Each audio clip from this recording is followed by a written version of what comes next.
З даўніх часоў наша зямля славіцца таленавітымі майстрамі. Яшчэ ў пачатку мінулага стагоддзя амаль у кожнай вёсцы жылі людзі, якія рабілі драўляныя бочкі, цэбры, міскі, маглі ператварыць кавалак гліны ў адмысловыя збаны, глечыкі. Жыллё і мэбля, посуд і прылады працы, адзенне і прадметы побыту – усё звяртае ўвагу не толькі прадуманасцю, зручнасцю ў карыстанні, але і прыгажосцю, зграбнасцю, завершанасцю форм. Але ў многіх рэгіёнах народныя рамёствы забываюцца, паступова адыходзяць у нябыт. Зусім іншая сітуацыя ў Корнадзі. Ткацтва – адзін з пашыраных відаў беларускага народнага мастацтва на тэрыторыі вёскі Корнадзь. У кожнай хаце можна было сустрэць кросны. Іх масіўныя, апрацаваныя сякерай формы добра спалучаліся з пацямнелым бярвеннем сцен. Побач стаяў калаўрот, аздоблены рознымі точанымі ўзорамі. У другой палове пакоя драўляныя ложкі, куфар ці шафа. Уменне ткаць было абавязковым для кожнай сялянкі. І недарэмна асноўную частку пасагу дзяўчыны, што выходзіла замуж, павінны былі складаць тканыя вырабы, адзенне, рушнікі, абрусы. Найбольш яскрава ткацтва выявілася ў вырабе паясоў. Традыцыйныя беларускія паясы на свіслачыне вырабляліся суконныя альбо паўсуконныя з дабаўленнем лёну. Іх альбо вязалі, альбо ткалі, альбо плялі. Колеры ў паясах пераважалі чырвоныя, сінія, зялёныя.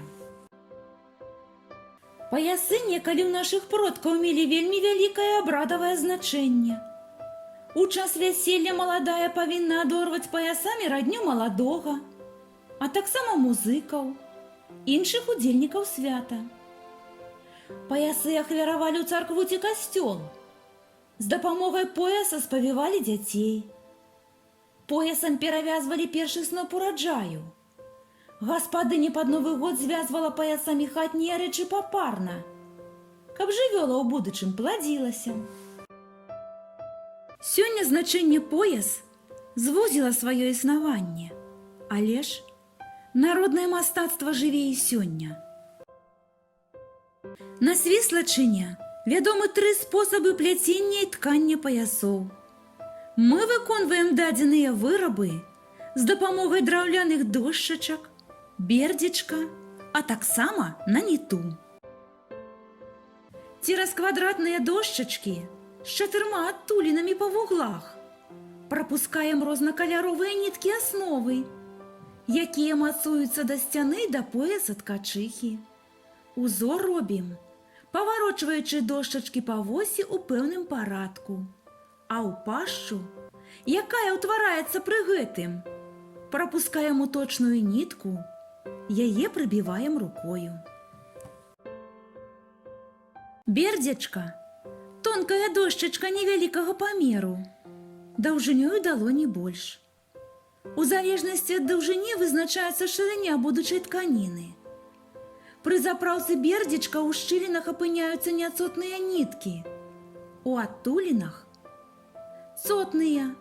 Зяпа ўтворыцца, калі бердзічка паднімаць ці апускаць. Больш разнастайныя, па кампазіцыйна-арнаментальных варыянтах паясы, якія вырабляем у тэхніцы ткацтва на ніту. Рознакаляровыя ніткі асновы адным канцом мацуюцца да сцяны, другім – да пояса ткачыхі. Узор утвараецца прызніманнем асновы нітом. Для паясоў заводзім шматколерную аснову. Па краях больш цёмныя ніткі, да сярэдзіны ярчэй і святлей. Колеры і малюнак, вядома, адвольныя, паколькі матэрыял выпадковы. Але ў гэтай адвольнасці якраз уся прывабнасць і непаўторнасць. У сучасны час у нашай краіне шырока развіваецца турыстычны бізнес. Вельмі важная функцыя твораў сучаснага народнага мастацтва – сувенірная.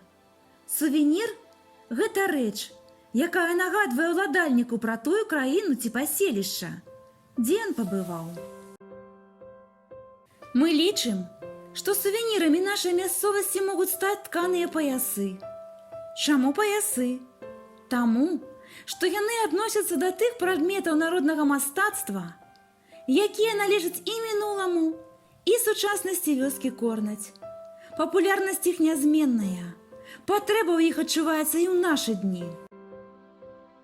Не згасаюць прынцыпы народнага ткацтва.